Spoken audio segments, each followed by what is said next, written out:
What should I do now? Hi, I'm immigration attorney Jim Hacking, practicing law throughout the United States out of our offices in St. Louis, San Diego, and Washington, D.C. In this video, we're going to talk about the situation when you find yourself frustrated, you find yourself angry, you can't get any answers from USCIS or the National Visa Center or the State Department at your consulate issued case. And so the problem is, what do you do when no one will answer your questions, when no one will tell you when your case is going to be adjudicated, when you've been waiting months and months, maybe even years and years to get some kind of a decision from USCIS or the State Department?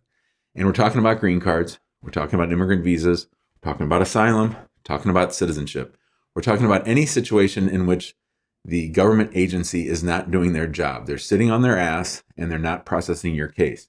And you have tried everything possible. You have called USCIS. You have emailed the National Visa Center. You have emailed the consulate.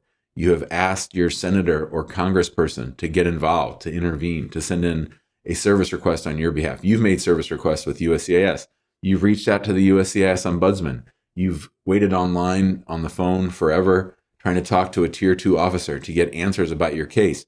You've been looking at the online portal, and at first it told you that your case was in normal processing times. Then you find yourself in a situation where they just keep pushing back the stated processing times. It goes from 24 months to 36 months to 48 months. And you're like, is this thing ever going to be decided? What do you do then? And that's the email that I received last night. Somebody said, Jim, what should I do? And my advice to him and to many others is you should sue. This gentleman had been waiting for 2 years for his I-45, his green card application, to be adjudicated. And so you should know that the law says that a government agency can't sit on a case forever. They can approve a case, they can deny the case, and that's sort of their decision. But what they can't do is sit on the case forever. And so there are mechanisms under the law. The U.S. Code allows for individuals to sue agencies when those agencies refuse to act. And we have filed over 1,600 of these lawsuits. They are called writs of mandamus.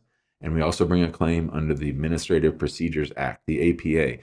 The APA says that a government agency such as USCIS or the State Department, that they have to decide a case in a reasonable amount of time. And we would take the position that 2 years to decide a green card is not reasonable, that 500 days after your interview is ridiculous, and that a federal judge should be interested in that. A federal judge should take notice of what these agencies are doing, how delayed they are, how slow they are, how dumb they are, how recalcitrant they are, which means they refuse to listen, they refuse to take action. And so the only thing that works, and we've seen it work hundreds and hundreds of times, is to sue the government for these delays. Now, it doesn't work every time.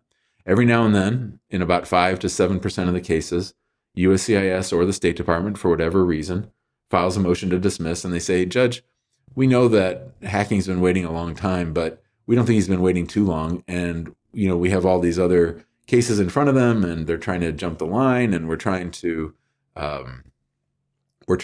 work as fast as we can. We're sorry that it's taking so long, but really there's nothing for you to see here. So the lawsuit doesn't work in every single case, but it works in the vast majority of cases. Many, many times have we sued the State Department and they've issued a visa. Many, many times have we sued USCIS and they've issued a decision. It's not a guarantee that your case is going to be approved, and there's not even a guarantee that the case will be decided. But we believe that a lot of times when you've gone through all that frustration and delay that I mentioned at the top of the video, the only answer you have, the only response you have, the only thing that you can do to try to take back some control of the situation is to sue them. Fact is, they don't like being sued. They don't want a judge seeing what they do. They don't want their delays and their refusal to issue a decision. They don't want that aired out in public. So a lot of times when you sue them, they start working on the case right away. That's what happens in the vast majority of cases. So many times every day we're getting emails from U.S. attorneys telling us, hey, Jim, good news. The 485 at issue or the N400 at issue or the asylum case at issue, this has been decided and we can dismiss it, right? Let's go ahead and dismiss it. Yeah. And so we're really happy to work with the U.S. attorneys. We're really happy to work with the courts. And we really think that you need an immigration attorney who knows how to go to federal court, who knows how to sue when a case is taking too long. We file lots of lawsuits for our own clients, and we also file lawsuits for new clients, people who have filed with an attorney or filed on their own. And we don't necessarily even have to become the attorney in that underlying case. We're just the lawsuit attorney. And we really like it because like I said, you've gone through all that other frustration. You've gone to all these other routes to try to get a decision, and you can't. And so by filing that lawsuit, that's sort of your last chance effort to get a decision. And if we think that you're asking to sue too early, we'll tell you that. We're not going to take a case that we don't think we can add value or we don't think we can help. We're not out to steal anybody's money. We just want to help as many people as we can. We want to help get people's cases moving. We want to get these agencies to do what they're supposed to do. That's all that we're doing, is asking them to do their job. So it might sound scary to say you want to sue USCIS, but at the end of the day, it's not. You don't ever talk to the judge. You're not going to give a deposition. I filed hundreds and hundreds of these cases, and it's very rare that I even talk to the judges. It's just a matter of getting their attention, reminding them that you're there, making sure that they know that you're serious, and getting things moving by filing that writ of mandamus and the APA lawsuit. So if you're thinking about filing a lawsuit for any of those kinds of cases, asylum, citizenship, overseas visas, we'd love to work with you. It's one of our favorite things to do. You can give us a call at 314-961-8200 or email us info@hackingimmigrationlaw.com. We have a YouTube channel that you can subscribe to, and whenever I make a new video, you'll get alerted to that. We also have a Facebook group for you. It's free. There's hundreds and hundreds of members in there talking about the immigration process every day. And we also go live in that Immigrant Home Facebook group and on our YouTube channel.